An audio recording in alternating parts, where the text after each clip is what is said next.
balik lagi ke mentalnya. Kembali lagi, makanya batasan-batasan yang tadi saya sebutkan ya dalam konteks pidana, perdata, administrasi, etik selalu mempunyai irisan-irisan yang kemudian harus diperhatikan. Irisan-irisannya.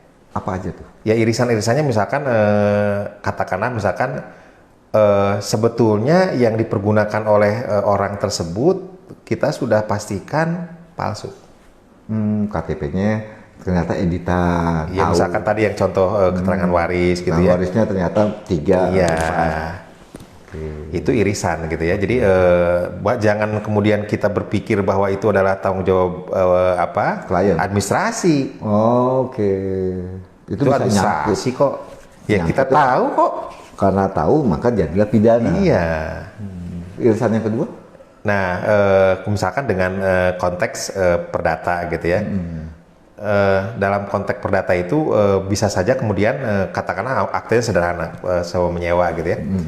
Ternyata dalam konteks sewa menyewa itu disebutkan misalkan ya untuk rumah singgah. Untuk rumah singgah, bukan rumah tetap. Iya rumah singgah lah gitu ya, sewa objek sewanya. Tapi ternyata mohon maaf itu dipakai tempat penampungan untuk terkait dengan adanya jual obat. Enggak, trafficking.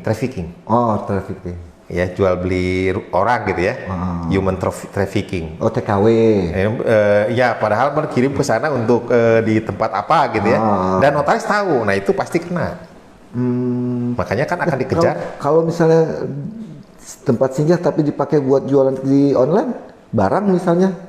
Ya, itu nggak ada masalah. Artinya itu saya hanya contoh saja. Contoh yang kemudian bisa ditunjukkan bahwa ini loh, kita sih hanya buat sewa menyewa, tapi sebetulnya objeknya disebutkannya adalah rumah singgah, tapi notarisnya tahu sebetulnya itu adalah dia itu human trafficking.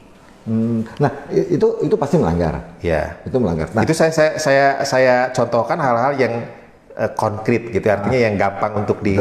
Nah, salah nggak melanggar nggak ketika notarisnya tahu nih dia itu pakai untuk dagang online, penampungan barang. Tapi terusnya tempat singgah, itu salah nggak? Ya memang harus sesuai dengan peruntukannya dong. Tapi karena kalau misalkan buat numpuk barang, misalkan karena dia punya usaha online, harus pakai tempat singgah gitu kan, rumah singgah. Tapi justru fungsinya dipakai buat naruh barang. Kalau ada penjualan tinggal ngambil barang di situ dan sebagainya, itu salah nggak? Ya itu mah walaupun yang dijual halal. Kesalahannya itu bukan dalam konteks kesalahan yang mempunyai konotasi ke arah pidana ya. Berarti nggak fatal gitu. Ya kenapa? Karena ya itu tadi tanggung jawab notaris itu ada pidana, perdata, administrasi, etik kan gitu ya. Itu terkait dengan tadi yang contoh yang pertama pidana. Ternyata dipakai untuk trafficking, yaitu tanggung jawab pidana walaupun aktenya adalah parties acten. Nah, kalau yang kedua? Yang kedua itu tanggung jawabnya adalah tanggung jawab dalam konteks perdata karena adanya perbuatan melawan hukum. Walaupun peruntukannya sama ya. Iya, tapi kan bukan dalam konteks notaris sebetulnya ya. Karena tadi saya contohkan yang pertama itu kan notaris itu tahu sebetulnya orangnya itu adalah bisnisnya mohon maaf adalah trafficking misalkan. Itu pidana. Nah, kalau notarisnya tahu kalau dia bisnisnya online, itu pidana nggak? Ya, dalam konteks perdata ada juga yang dia menjadi tergugat, ada juga dia menjadi turut tergugat, atau dia bisa menjadi tergugat ke berapa? Ya tergantung perannya tentu ya. Kalau misalkan biasanya notaris itu kalau misalkan memang dia yang dalam tanda petik merancang gitu ya, pastinya ada menjadi tergugat ke berapa. Tapi kalau misalkan tidak tahu menahu terkait dengan apa yang dilakukan dalam konteks tadi biasanya adalah turut tergugat karena untuk melakukan atau untuk kemudian notaris harus katakanlah membatalkan akte tersebut ya menyetujui untuk akte itu dibatalkan kalau ternyata kalau ada yang melaporkan ternyata rumah singgah itu dipakai buat barang dan PPAT notarisnya tidak tahu, itu yang menindak itu siapa?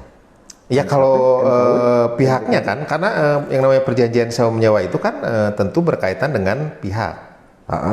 Ternyata yang menyewakan, loh katanya buat tempat singgah, ternyata buat barang. Yang dilakukan gugatan lah. Digugat, itu terkena nggak PPAT? Padahal ya kembali lagi notarisnya ikut katakanlah gitu ya. Kalau dia tahu? Tahu nggak, berarti kan masuk kategori tergugat keberapa. Berarti